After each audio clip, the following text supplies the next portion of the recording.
What's up, everybody, and welcome back to Enjoying the Review. I'm your host, Incomparable Zach Jones, and day has come, everybody. It's the last of The Last of Us, at least for now.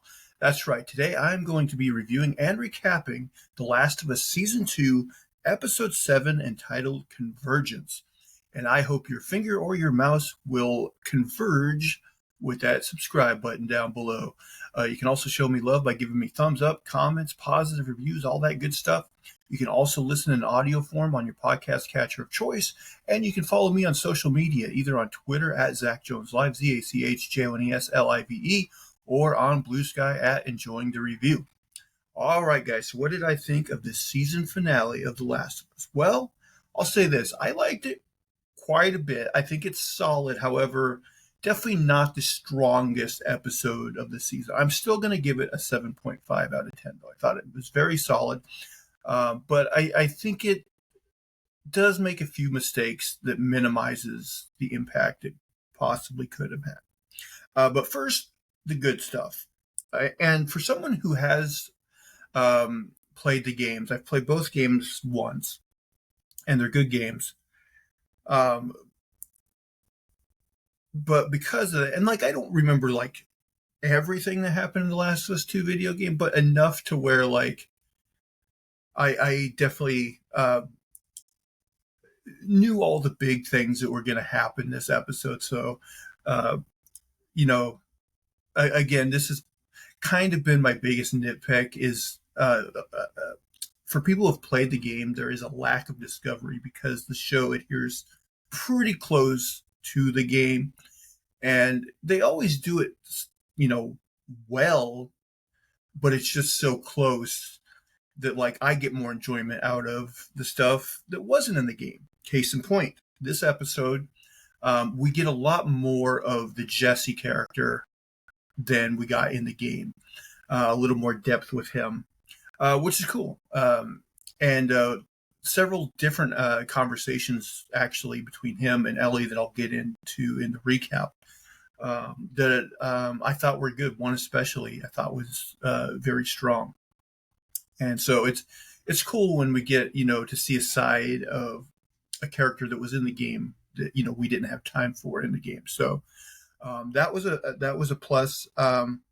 Also, we got to see kind of a conversation with Isaac and one of his commanders, which I don't think was in the game. And I found that interesting. He shines a little more of a light on kind of his thoughts about Abby, which I think are interesting. But okay, so my kind of nitpicks, one I kind of refer to is I do think that this episode lacks a lot of it.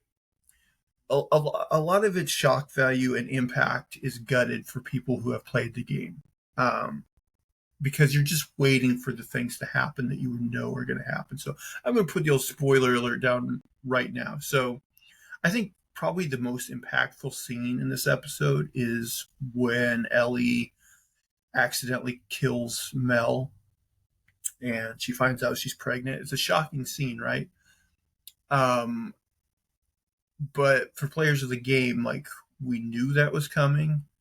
And so again, the scene was done very well. I think Bella Ramsey's performance in it was very good, but it just, I keep on saying this in my reviews. If I didn't play the game, this episode would probably be a 9 out of 10 for me because it's holy cow, can you believe they went there? But, people who played the game are yeah, I can't believe it. Yeah, I knew, And again, it's tough because when they adapt something, you want them to keep key scenes, powerful scenes from the game, and that was certainly one of them. So it's not that I don't think they should have had it in there, but maybe they need to find ways of really mixing up a lot of the other stuff that happens in the seasons. So I'm hoping in season 3, maybe we get a little more divergence between the events of the game and what plays out in the show when we get Abby's side of the story. But I'm suspecting it'll be similar to this season, but we'll see. And then, a little pat on my back, although very small, is last episode I kind of called where I thought this episode would end. And it turns out I was basically right and should have been right. So what I said is I predicted that this episode would end in the scene where Ellie and Abby meet. And I should have been right, because what they do is they fade to black, and then they gear us up showing that, oh, hey, season 3, we're now going to explore Abby's side of the story. But I kind of think, wouldn't it have been much more impactful just to end on that gunshot and the fade to black? To me, that was the cliffhanger. That would have been like, oh, especially, for people who didn't play the game. And it's like, oh, I think that was a missed opportunity. I don't think they should have done the Abby flashback there. I think they should have just totally, you could kick off season 3 with that. But season 2 should have ended with that gunshot fade to black, keep people who haven't played the game guessing. To me, that's just a much stronger ending. So, I don't know. What do you guys think? Do you think they should have done the little Abby, addendum on the end? Personally, I don't think they should have. But I just think it would have been cooler to fade to black after the gunshot. But, yeah. Creative decisions. So yeah, those are kind of my big points of the episode. I like the Jesse stuff we got. The action, while good, was predictable. And the ending should have ended just a little bit sooner. But guys, with that, let me get into the recap, go into the details of the episode, and I'll give you my thoughts as I go along. So when the episode starts off, we get Jesse working on taking the arrow out of Dina's leg. And he's like, I can't pull it. I got to push it. It seems like, well, I guess it would depend on what kind of tools he has, but wouldn't you just kind of cut one or the other ends off the arrow? And I don't know if it would really matter whether you pulled or pushed it, I don't know. So Ellie shows up to the theater and checks on Dina, who is now resting in the dressing room of the theater. Ellie asks her if the baby is okay, and she says yes. And Ellie's like, well, how do you know? She's like, I don't know. I just know. She can feel it. Dina notices some blood on Ellie's back, so she has her take her shirt off so she can clean her wounds. And we see that Ellie's back is very torn up with abrasions and stuff. And I don't know if we're to believe that she got all those on this Seattle trip, or, maybe some of those are from, prior scrapes she got into in season 1 and things like that. I'm not sure. But Ellie says that she found Nora, and she only said 2 words, which were whale and wheel. Now, I find this a little bit hard to believe that, Nora's being terribly tortured. She's in all this pain, and she wouldn't just say, they're at the aquarium.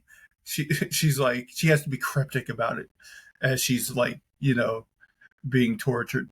Oh, whale. I don't know. Seemed a little unbelievable to me, but they didn't show that part, so we'll just have to believe it, I guess. Ellie says that she made her talk, and she thought it would be harder to do, but it wasn't. She says it was easy. She just kept hurting her.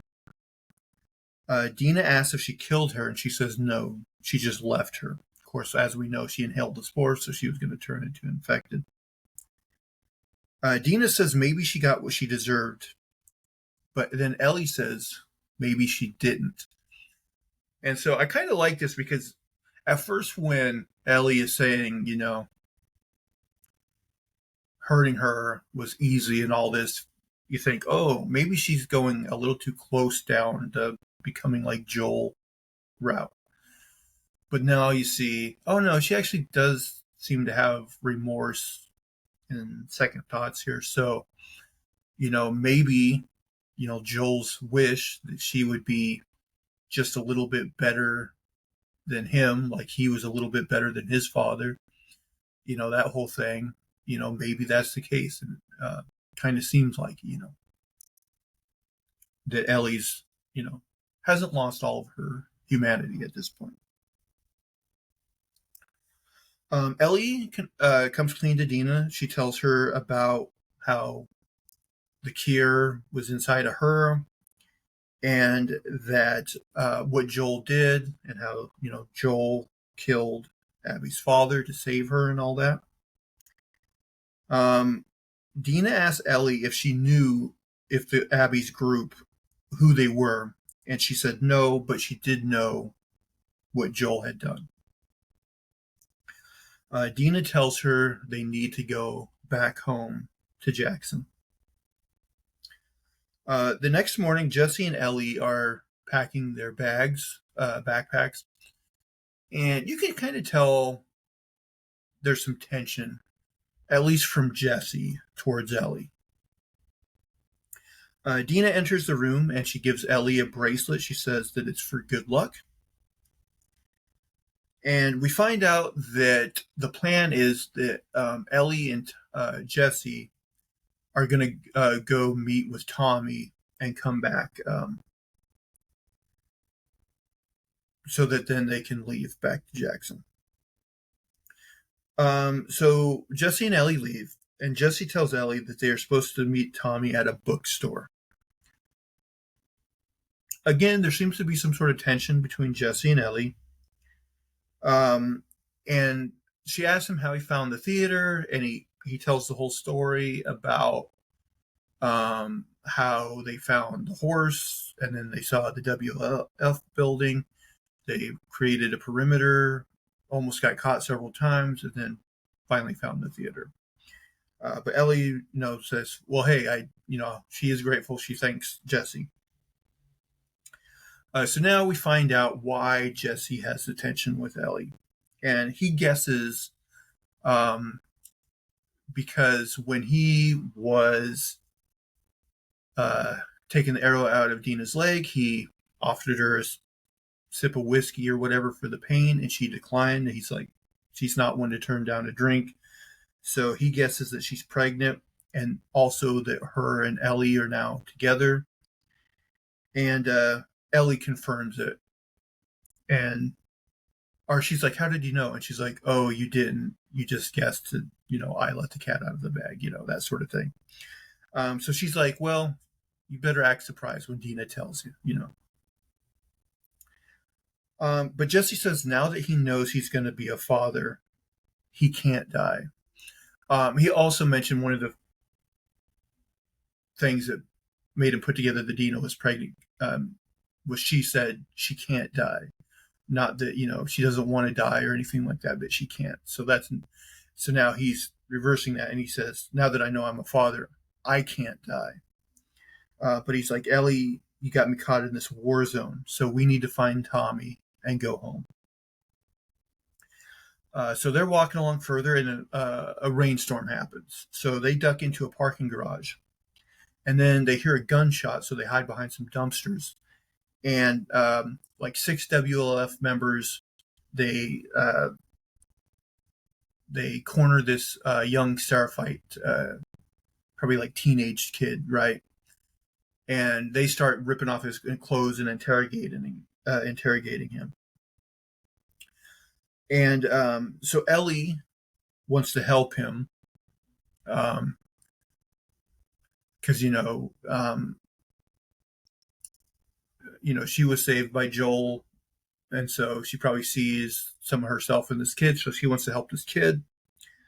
But Jesse stops her because he's like, hey, first of all, there's too many of them. And he's also like, this is their war. It's not ours. We need to keep going. And, I kind of agree with him. I don't think they would have won that fight, most likely. Okay, so now we get a scene that was not, to the best of my knowledge, in the video game,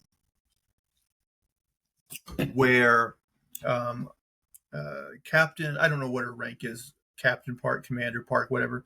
This is the Asian woman that we saw. She was the one that had to seal her son in the hospital basement, and he became attached to the wall with the spores and all that, right? She meets with Isaac, and we find out that they are preparing for an attack that is making them very nervous. And I don't think they spell it out here, but no, we definitely get the feeling that they're going to war with the Seraphites, right? And we'll find out towards the end of the episode that is indeed what they are doing. Isaac asks her if they have found Abby yet, and she says no, and that they still haven't found Owen. And she says that Mel is missing now too.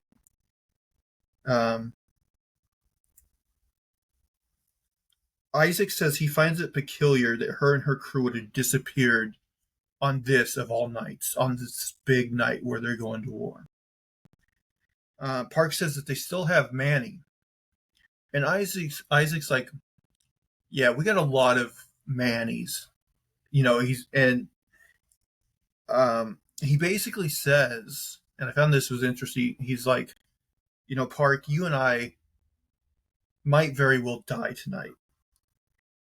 Well, first Park is like wondering, like, why are you so obsessed with Abby? Like, and she's actually wondering, like, are you in love with her? Is there something going on? And he's like, no. He's like, we got all these soldiers, but let's be honest, most of them, like, we call them wolves, but most of them are sheep. But he sees in Abby someone he thinks can lead the army, who is strong enough to lead the army and, be a wolf, But then Park is the line like, well, maybe you're wrong. She obviously did split, so maybe she's not, as strong as you think she is. So next, Jesse and Ellie make it to the bookstore, but Tommy is not there. Ellie finds a child's book, presumably to keep for Dina's baby, when it's older. And Jesse, now we get another thing original to the show, a conversation between Jesse and Ellie. So Jesse tells Ellie a story about how he fell in love with a girl that was passing through Jackson. There was a group from like Alberta, Canada, and they were making their way to Mexico.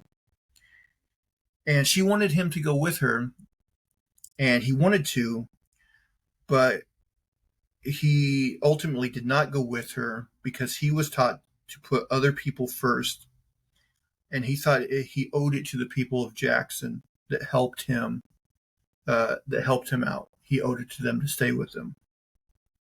So Ellie mocks him, saying, "Oh, so you're the saint of Wyoming."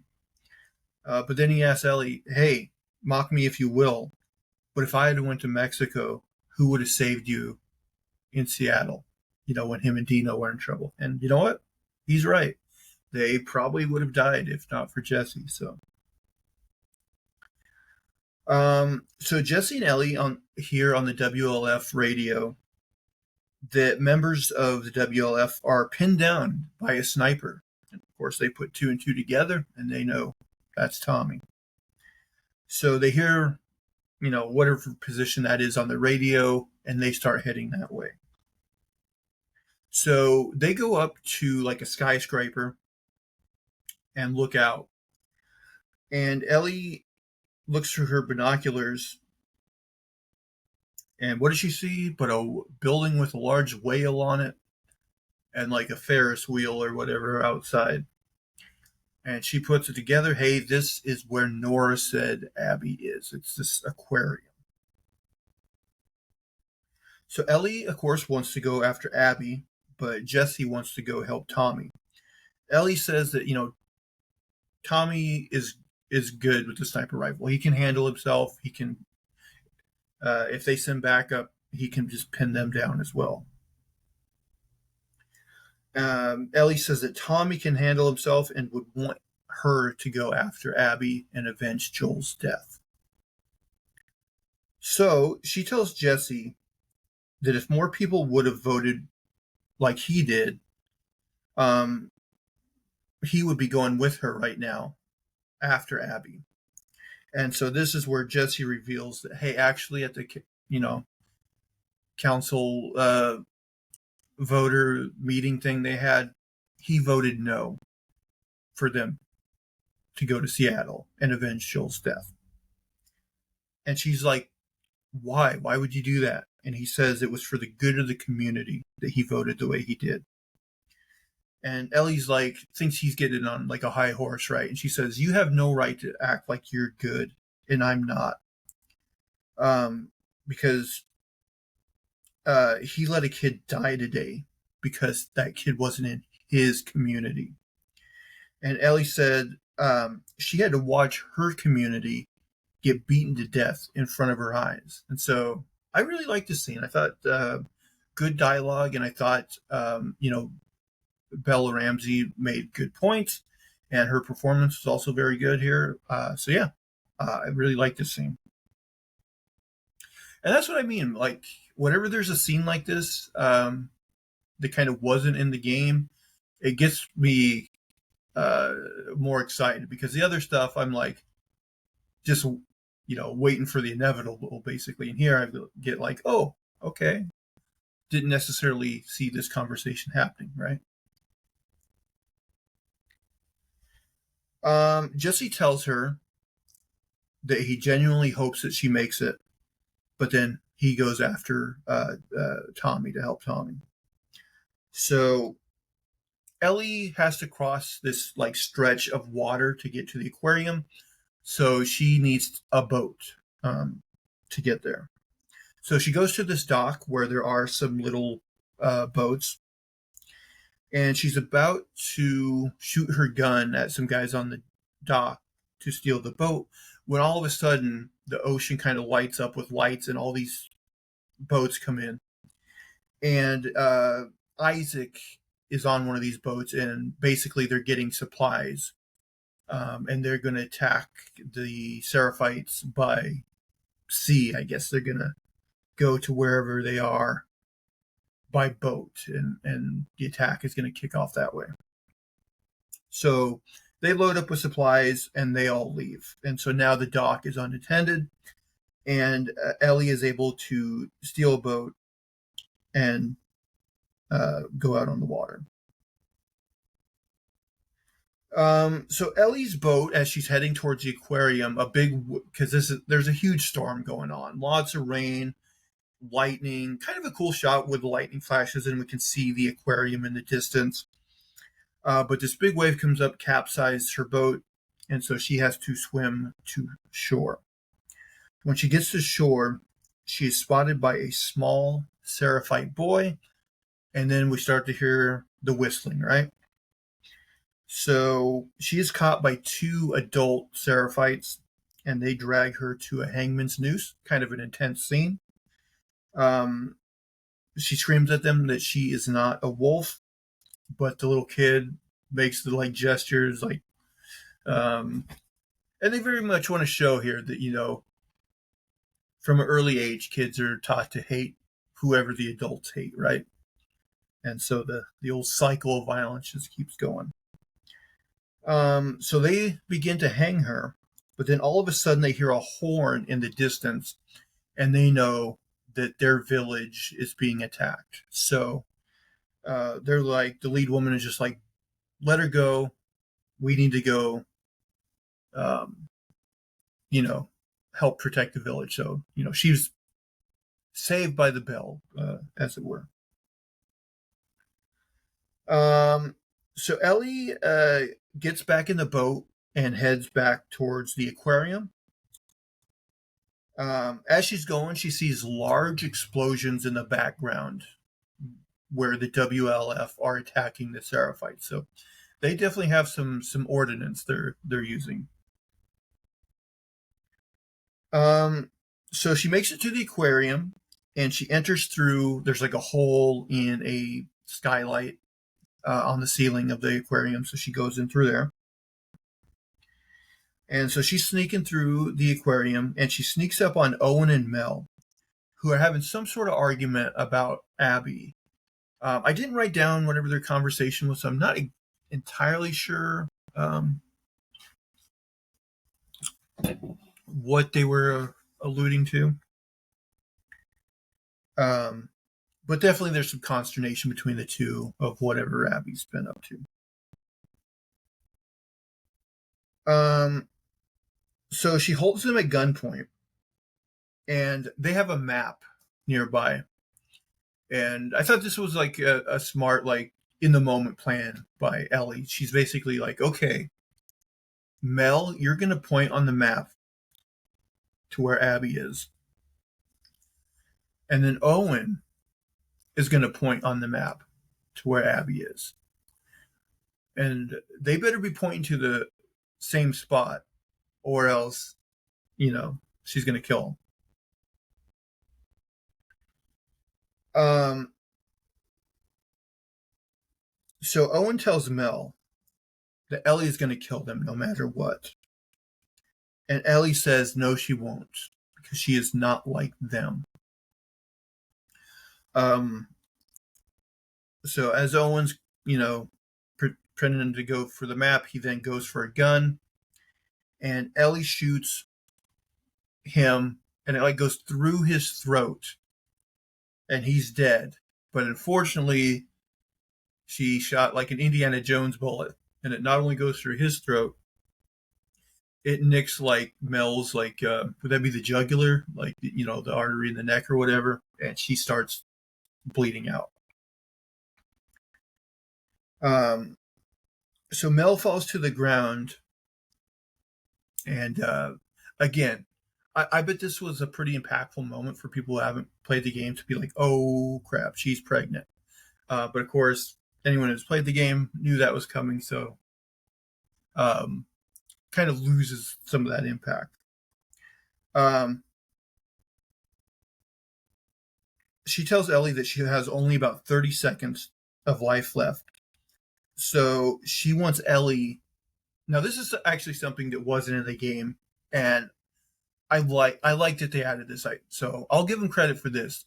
So she tells Ellie she wants her to cut the baby out, which is, again, is dark. And like Ellie's like, where do I cut? And like Mel's saying something like, like medical terminology when she should be using more simple terminology, and like Ellie doesn't understand what to do. So Ellie ultimately she can't do it. She can't cut into her. And so Mel and the baby die.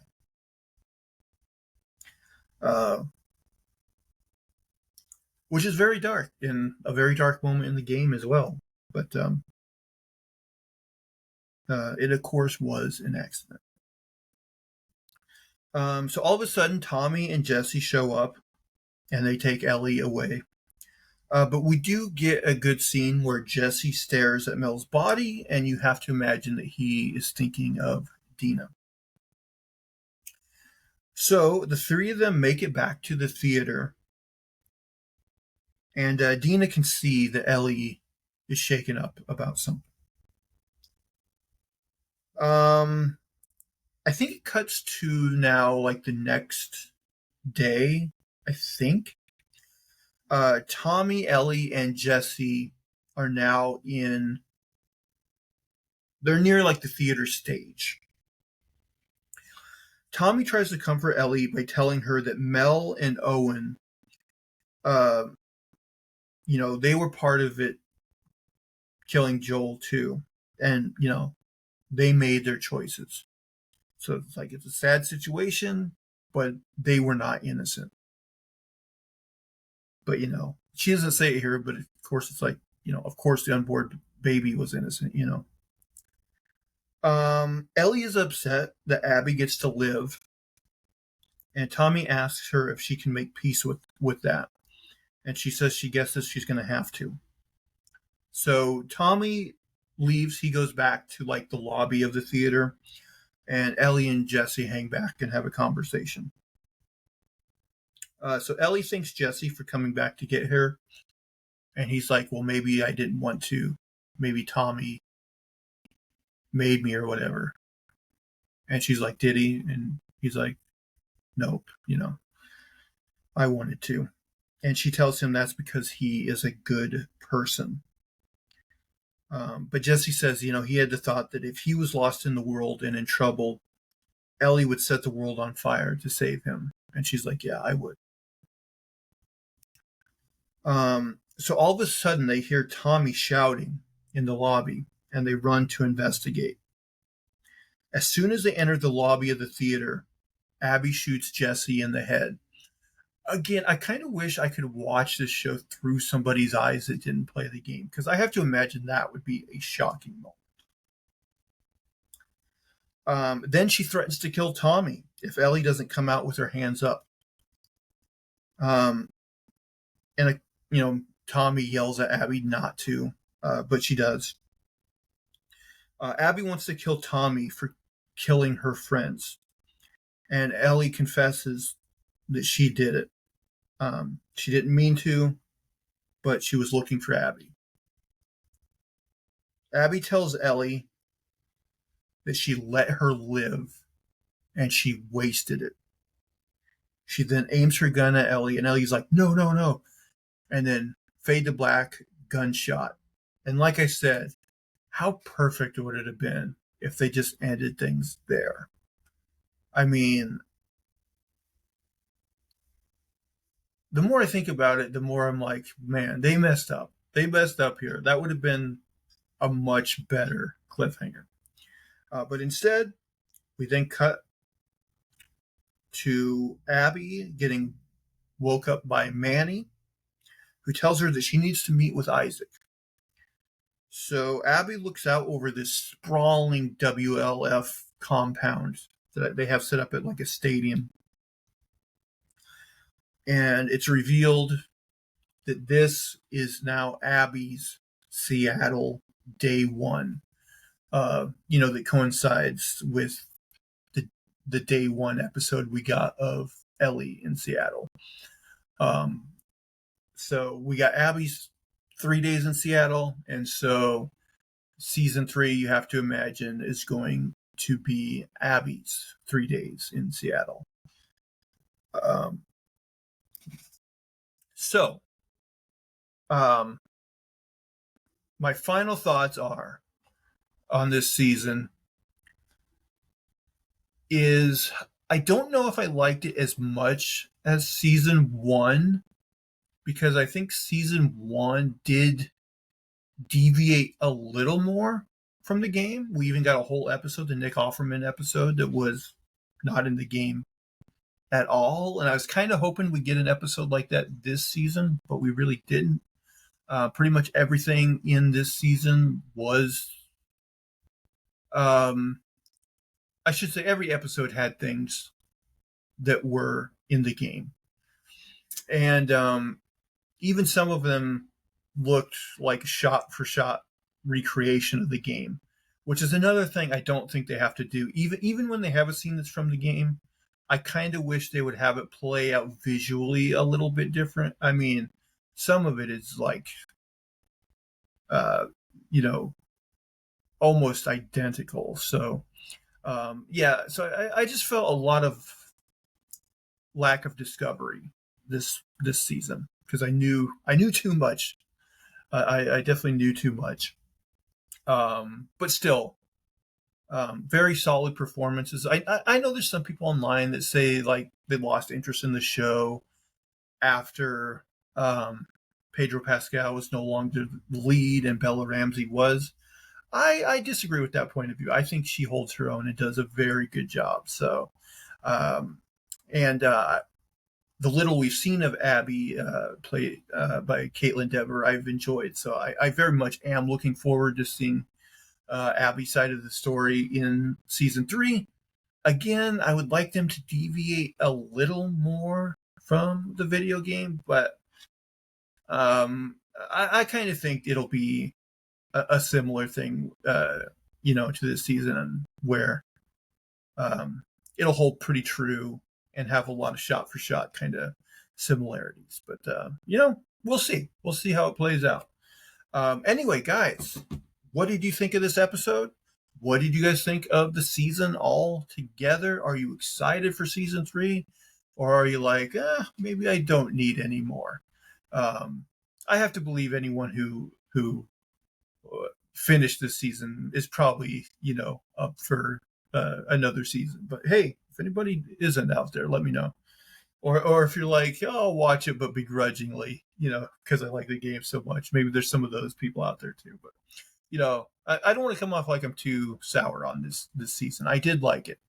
It just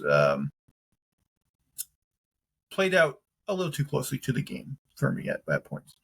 But guys, I think that's going to do it for today's episode. If you will, please hit the subscribe button. Please leave likes, thumbs up, positive reviews. You can also listen in audio form on your podcast catcher of choice. And you can follow me on social media, either on Twitter at ZachJonesLive, ZachJonesLive, or on Blue Sky at Enjoying the Review. But guys, until next time, I hope you're enjoying the review. Bye, guys.